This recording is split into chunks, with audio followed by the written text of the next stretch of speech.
ഇവിടെ ക്ലാസ് തുടങ്ങിയിട്ട് അറ്റൻഡ് ചെയ്യാൻ നിനക്ക് ഇൻട്രസ്റ്റ് ഇല്ലല്ലോ, പിന്നെ എന്തിനാടി ഈ ട്യൂഷൻ? Four 2x. ഞാനത് മറന്നു. എന്നിട്ട് നീ ഹിന്ദി ഫിലിം പരിചയം കണ്ടിട്ടില്ലേ? അതിൽ ജയബാദ്രി വളരെ റിച്ചാണ്. അവൾക്ക് ട്യൂഷൻ എടുത്താണ് പൂർ ജിതേന്ദ്ര ലവ് ആകുന്നത്. നിന്റെ ബോംബെക്കാരൻ മാനേജ് പരിചയം കണ്ടു കാണില്ല. അല്ലെങ്കിൽ ഞാനൊരു റിച്ച് ഗേളല്ലേ, എന്നോട് അടുക്കാൻ അയാൾക്ക് പേടിയാവും. പിന്നെ അവളുടെ ഒരു പൂസ് കണ്ടില്ലേ, വലിയ റാങ്കുകാരിയല്ലേ, കഞ്ഞി. കസാൻ റസാക്കിസിന്റെ the last temptation of Christ ഉണ്ടോ? ഇല്ല. രാജി,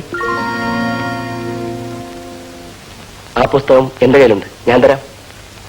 ക്രിസ്തുവിന്റെ പ്രലോഭനത്തോട് എന്താ ഇത്ര കമ്പം തോന്നാൻ? അതേക്കുറിച്ച് കേൾക്കുന്ന കോലാഹലം തന്നെ. ഒറിജിനലിനോടില്ല, കോലാഹലം ഇമിറ്റേഷനോടാണ് മലയാളിക്ക്. The last temptation of Christ ക്രിസ്ത്യാനിക്കെതിരെ ഒരു പോറൽ പോലുമല്ല. ഇവിടെ തന്നെ ചിലർ മാന്തി കയറി തിരുമുറുവാക്കും. അതിരിക്കട്ടെ, പ്രീ ഡിഗ്രിക്ക് റാങ്ക് ഉണ്ടായിരുന്നില്ലേ രാജിക്ക്? എൻട്രൻസ് എഴുതിയിരുന്നെങ്കിൽ ഷുവറായി കിട്ടുമായിരുന്നില്ലേ? മെഡിസിൻ പോകാൻ ഇഷ്ടമല്ലേ? ജെയിൻ സയൻസ് ഗ്രാജുവേറ്റ് അല്ലേ, പിന്നെ എന്തിനാ MA ലിറ്ററേച്ചർ എടുത്ത് ഇവിടെ ചേർന്നു? ഡോക്ടർ ആവാൻ മോഹമുണ്ട്, പക്ഷെ പണം വേണ്ടേ?